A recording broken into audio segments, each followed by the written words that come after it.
Okei, tutustutaanpa sitten tähän paperipuoleen, että mitä tästä meidän huutokauppalöydystä täällä sanotaan ja syntyykö tästä jonkinlainen tarina sitten ehkä tämän kautta. Jes, siellä on tämmönen Opelin nahkakansio. Otetaan ekaksi vaikka tästä tämä huoltokirja nyt käsittelyyn. En näytä noita ensimmäisen omistajan tietoja, mutta tämmöiselle kotimaiselle instituutiolle tämä on ilmeisesti joskus alun perin hankittu tämä auto. Ensimmäiset huoltomerkinnät 2009, siellä on parikymmentä tonnia, vähän reilu ollut siinä kilsoja.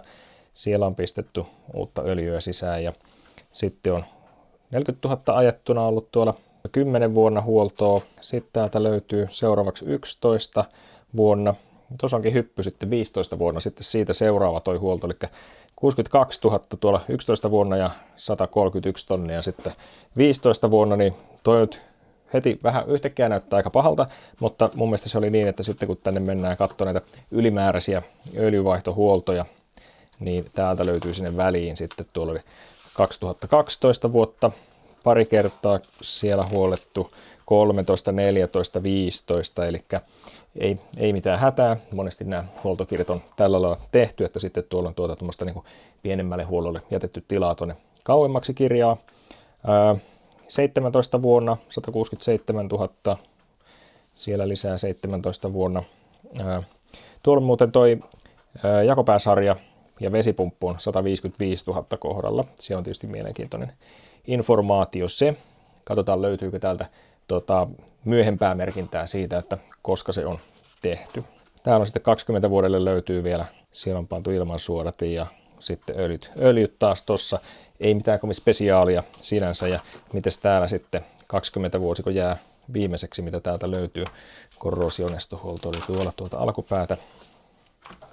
Joo, täällä ei ollut kuin 15 vuoteen asti täällä. Eli 2020 vuosi oli se viimeinen, mikä löytyy tästä niin kuin virallisesta huoltokirjasta. Tästä. Mutta täällä on näitä lappuja sitten lisäksi täällä, niin katsotaan mitä sieltä sitten jatkoa löytyy. Eli tässä nyt ei ollut mitään niin kuin sillä lailla poikkeavaa, paitsi se, että se loppuu 20 vuoteen ja se, että siitä jakopäästä ei löytynyt muuta kuin se yksi merkintä sieltä 150 tienoilta. Se haaste tietysti näissä on, että näistä on helppo jättää pois ne semmoiset ikävän näköiset paperit, eikä tietysti ollenkaan kaikki asiat näistä näy. Sen takia tämän videon yhteistyökumppani Car Vertical on aika kätevä, sillä voi tutkia, että mitä sille autolle on historiassa tapahtunut. Mulla on nyt tässä esimerkkinä erittäinkin tuttu auto, eli Bemarin vitossarja E61 täällä. Autolle on tapahtunut jotakin vahinkoja matkan varrella. Oi, keulassa on joku kolahtanut, siellä on apukuskin puoli sekä myöskin kuskin puoli aika ikävästi tuossa saanut kolhua ja päkit näyttää lauenneen ja 5000-10 tonnille suurin piirtein tuon vahingon sitten kustannusarvio. Kyllä siitä auto tosiaan on leivottu, koska 2015 kesällä tuo on tapahtunut ja vuoden päästä 16 kesällä Suomessa se on vakuutettu ja otettu käyttöön tuo auto taas, eli joku on sitten korjauksen jälkeen siitä saanut auton alle itsellensä täällä. Kaiken näköistä on tapahtunut, omistajat on vaihtunut ja autolla on ajettu ja en tiedä kuinka moni heistä tiesi sitten, että mitä tuolla Saksan päässä on tapahtunut. Säkin voit kurkata omat autot tai mahdollisesti tulevat autot ja käyttää koodia VALEINSSI. Siellä napsahtaa 20% pois sieltä Car Verticalin raportin hinnasta. Jatketaanpas nyt Opelin tutkimista. Täältä muuten löytyy sitten lisää näitä muistiinpanoja vielä täältä kirjan lopusta. Tuossa oli tavallaan loppunut tila tuolta kirjasta. Niin jakoremmi ja apulaitehihna, rullat kiristin 2012 vuonnako? 76 400 kilometriä. Okei. Eli siellä 76, sitten 155, joo. Lieköhän se jotakin 75 paikkeilla se vaihtoväli tai 80, ja sitten olisiko se täällä jossakin. Hammasihna ja kiristirulla tarkastus, niin kuin 15 tonnin välein. Vaihto, ei kun 4 vuotta kautta 60 000 kilsaa olisi toi jakoremmin vaihto. Se oli vähän tehty myöhässä vissiin se ensimmäinen, ja no niin, oli kyllä se toinenkin tehty vähän myöhässä sitten, että pikkasen on siellä haluttu elää vaarallisesti sitten sen kanssa ilmeisesti. Mutta onko sen 105 jälkeen tullut merkintää jakoremmista, niin se tietysti olisi mielenkiintoinen tieto, että kuinka paljon tässä niinku semmoisella laina-ajalla mennään tällä hetkellä. No, tuoltapa löytyy 19 vuodelta 224 000, eli tuohon 4 vuotta, niin 23 vuonna on tullut toi niinku vuosimäärä täyteen, ja kilometrit sitten 284, eli nyt kun tässä oli 269, niin kilometrien puolesta vielä niin kuin voisi ajaa tuolla remmillä, mutta olisihan se pitänyt vaihtaa nyt sitten tuossa noin 1,5 vuotta sitten, jos tuosta sitä aikaa mitataan. Kyllä tässä ollaan vähän niin kuin laina-ajalla menossa tuon remminkin kanssa. Se on tietysti yksi semmoinen kohtalainen kustannus ja tietysti niin kuin työmäärä myöskin siinä, että jos sitä lähtee uusimaan. No täällä oli nyt 19 vuoteen asti oli täällä merkintöjä. Edelleen 20 vuosia on nyt se niin kuin tuorein merkintä, mikä löytyi täältä.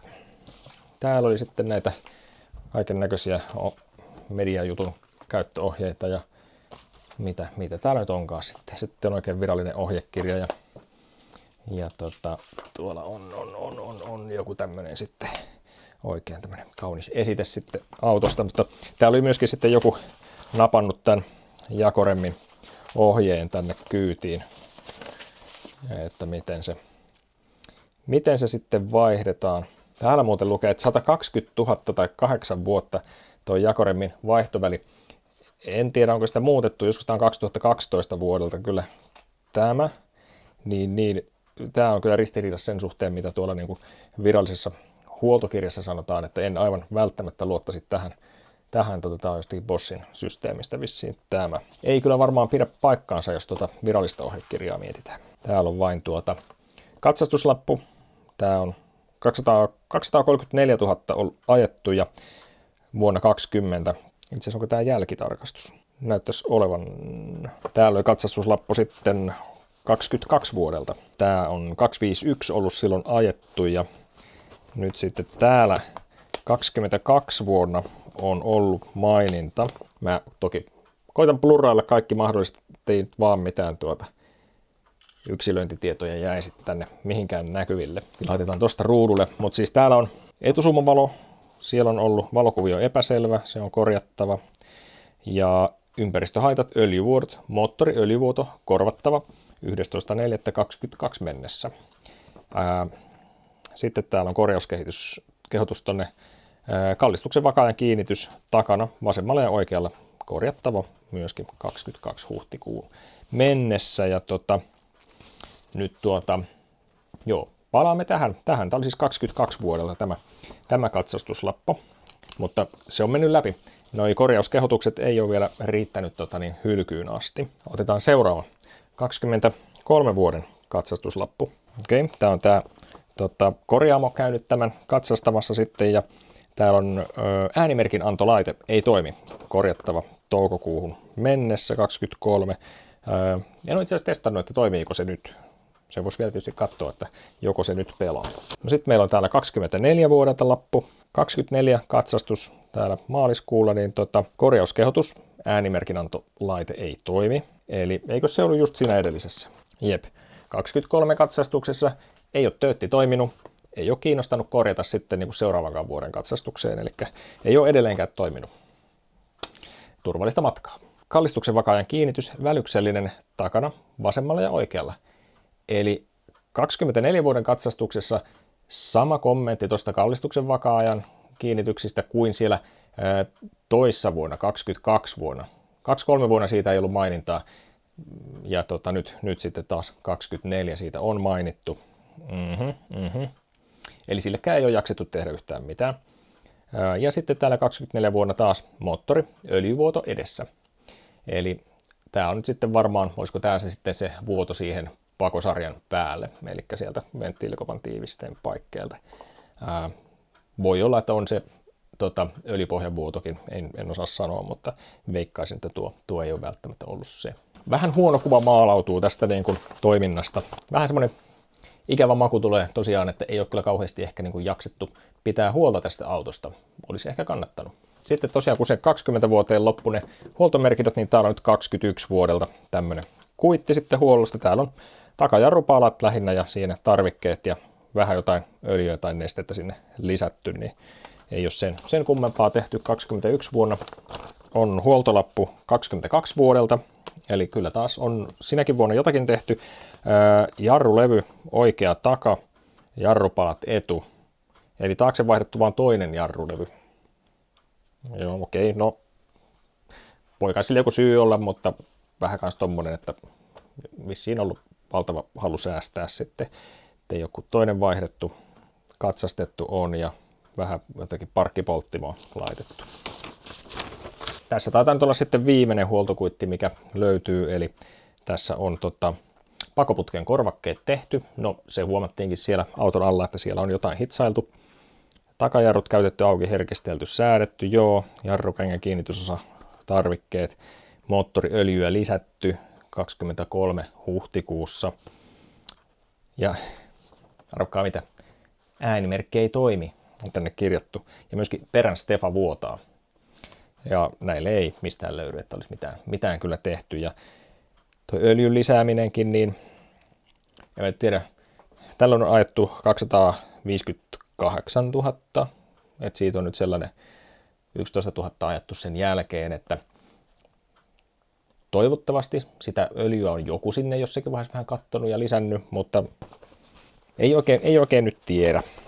Mutta kun täällä oli myöskin, ilmeisesti oli autonomistajan puolison papereita täällä mukana ja joo, siitäkin oli jakopään aika mennyt joskus ohi. Huoltakaa ihmiset ajoissa näitä autoja, niin ei tule ongelmia sitten myöhemmin. Ja sitten tämä öljyongelma ja se öljypohjajuttu, niin nyt yhdistelen tässä semmosia niin kuin viivoja. Jos mulla olisi semmoinen taulu täällä, missä mä voisin laittaa niitä punaisia lankoja ja nastoja, niin mä voisin semmoisen nyt tehdä. Eli nämä viat, mitä tuossa nyt on ollut siellä niin kuin etupäässä se öljyvuotohomma ja sitten se hinauslenkki, niin jotenkin mulle tulee mieleen semmoinen, että tämä auto on tosiaan ajettu johonkin kiveen tai ojaan tai mihinkään nyt vaan, missä on saatu se öljypohja sitten rikki siitä etukulmasta, eli se on pökätty johonkin ja menty vähän johonkin sellaiseen maastoon ehkä, mihinkä ei olisi kannattanut tällä mennä. Tuolla on kyllä selviä viitteitä siitä, että tuolla on semmoista aktiivista elämää harrastettu tämän auton kanssa. Siellä löytyy tyhjiä haulikon hylsyjä,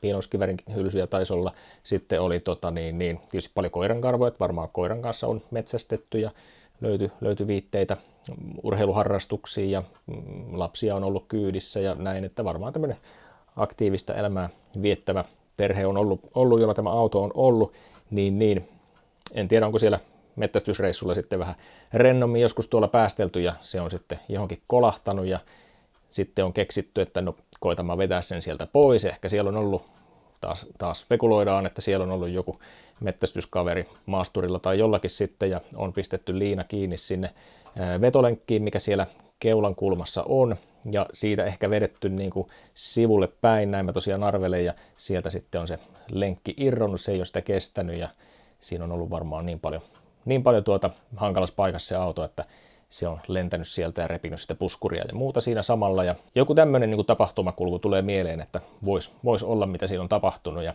siihen nyt sitten liittyy tämä öljyhomma sieltä osittain ja sitten se lenkin irtoaminen. Jos auton entinen omistaja on linjoilla tai joku tietää keissi, niin saa laittaa kommentteihin tietysti, että onko täysin oikeassa vai väärässä, mutta hauskahan näitä on vähän niin kuin sillä koittaa profiloida, että mitä tässä on voinut tapahtua ja minkälainen käyttö sillä autolla on mahdollisesti ollut. Tosiaan kaikki ne armut siellä auton kylissäkin niin kuin viittasi mun mielestä siihen, että kyllä sillä jossakin mettässä tai muuten tämmöisessä niin kuin pusikossa on sillä autolla joskus ajettu. Nelivetoa on hyödynnetty siellä maasto-olosuhteissakin. Kiva, että noita papereita oli noista huolloista mukana, että sieltä nyt sai vähän katseltua, että mitä tässä on tapahtunut. Ja näki nyt sen, että no jonkin verran on huolettu. Kyllä sillä nyt joka vuosi jotain on tehty, mutta jakopäästä on tosiaan aika mennyt yli. Toki näkihän noista senkin, että ihan ne viimeisinä vuosina ei ole kovin paljon tullut kilometrejä tuohon autoon, että se on varmaan ollut vähän semmoinen sitten niin kuin kakkosauto siinä jollakin tai muuta, että se ei ole kovin paljon nähnyt sitten maantietä siinä enää. Ehkä se sen takia sitten on vähän ollut tuommoisella karummalla pidollakin, että se ei ole ollut mikään silmäterä sitten, että enemmän semmoinen työkalu sitten varmaan. Mikäs siinä? Kyllä, auto voi olla semmoisessakin käytössä. Se vaan näin kun ostaa tuommoisen huutokauppa-auton, niin voiko sen tietäisi, että minkälaisessa käytössä se on ollut siinä no tietysti jos olisi mennyt tutkimaan ja kaikki nämä käynyt läpi siellä pari tuntia värkännyt sen auton ympärillä, niin olisi ehkä siinäkin saattanut jo keksiä näitä asioita riittävästi ja ehkä sitten todeta, että no ei tämä ehkä ole semmoinen hyvä huutamisen arvoinen auto, mutta tässä tapauksessa kun olin vaan sen ilmoituksen varassa, niin ei voinut tietää kaikkea ja sieltä vähän löytyi sitten näitä muitakin juttuja vielä.